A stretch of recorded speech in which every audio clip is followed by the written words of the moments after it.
মাসখানেক আগে Bangladesh cricket board থেকে আমাকে একটি লিগ্যাল নোটিশ দেওয়া হয় 46 কোটি টাকা।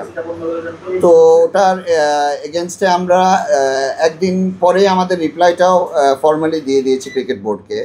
এই ফিগারটা 46 কোটি টাকার, এটা না ওনাদের কাছে কোনো জবাব আছে না আমার কাছেও কোনো জবাব আছে। বেশ কিছুদিন ধরে গণমাধ্যমে অনেক কিছু চলছে বাংলাদেশ ক্রিকেট বোর্ড এবং চিটং কিংস আমাদেরকে নিয়ে। তো আমি কিছু ক্ল্যারিফিকেশন দেওয়ার জন্য আপনাদের সাথে আজকে কথা বলছি।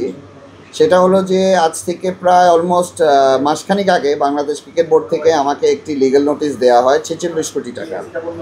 তো ওটার এগেনস্টে আমরা একদিন পরে আমাদের রিপ্লাইটাও ফর্মালি দিয়ে দিয়েছি ক্রিকেট বোর্ডকে। এবং আমি এখানে যেটা মেইনলি যোগ করতে চাচ্ছি যে এর আগের থেকে এই লিগ্যাল নোটিসের পর থেকে কন্টিনিউয়াস আমার সাইড থেকে এফার্টস যাচ্ছে বাংলাদেশ ক্রিকেট বোর্ডের সাথে বসার জন্য, এটা সমাধান করার জন্য। এই ক্ষেত্রে এটা মেইনলি শুরু হয় যখন সাবেক প্রেসিডেন্ট ফারুক আহমেদ যখন বোর্ড থেকে সরে যান, এরপর থেকেই বিষয়টা শুরু হয়। প্রথমে এটা আনফর্মালি চলে, তারপরে যখন ফর্মালি শুরু হয়, তো ওই ক্ষেত্রে আমার সাইড থেকে অ্যাটলিস্ট সবসময় যোগাযোগ জারি ছিল।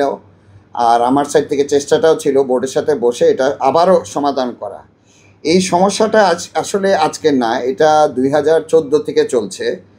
এটা আরবিট্রেশনের মাধ্যমে কোর্টেও ছিল, এটা জজ কোর্টে ডিসমিস হয় এবং এটা 2018-তে বাংলাদেশ ক্রিকেট বোর্ড এটাকে মানে জজ কোর্টের রায়টাকে স্টে করে এটা 6 মাসের জন্য একটা স্টে অর্ডার নেয়। এটা আমি নিই না, এটা বাংলাদেশ ক্রিকেট বোর্ড 2018-তে নেয়। আর এগুলোর অর্ডার্সগুলো সব আমাদের কাছে হাতে আছে। তো সেই ক্ষেত্রে আমি ডাইলেক্টটাই কোনো সময় আনফর্চুনেটলি শুরু করতে পারিনি। আর নানা রকমভাবে আনঅফিসিয়ালি আমার সাথে একজনের হয়তোবা সবসময় যোগাযোগ ছিল, বাট এটা কোনো সিদ্ধান্ততে যায়নি।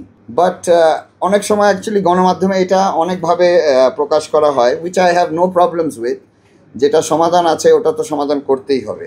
বাট আমার সাইড থেকে এটা আমি বারবার এমফাসাইজ করে বলতে চাই, আমি সবসময় চেষ্টা করেছি গত কয়েক মাস ধরে, মেবি 3 মাস ধরে আমি চেষ্টা করেই যাচ্ছি এটা সমাধান করার বোর্ডের সাথে।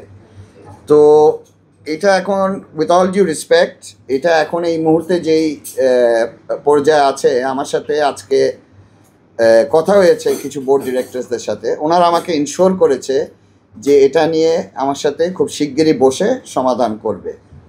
তো এই ক্ষেত্রে মজার বিষয় হলো এই ফিগারটা 46 কোটি টাকার, এটা না ওনাদের কাছে কোনো জবাব আছে না আমার কাছেও কোনো জবাব আছে, কিন্তু বাজারে কিন্তু ঘুরছে 46 কোটি টাকার। এই ফিগারটা কোথার থেকে আসছে এটা কারো কাছে কোনো উত্তর নেই। বাংলাদেশ ক্রিকেট বোর্ডের কাছেও এটা আপনাদের সামনে হয়তো বা জিজ্ঞেস করা হয়েছে, এটার কোনো উত্তরই নেই, আমার কাছেও নেই। আনফর্চুনেটলি এটার উত্তরটা আমিও আপনাদেরকে দিতে পারছি না।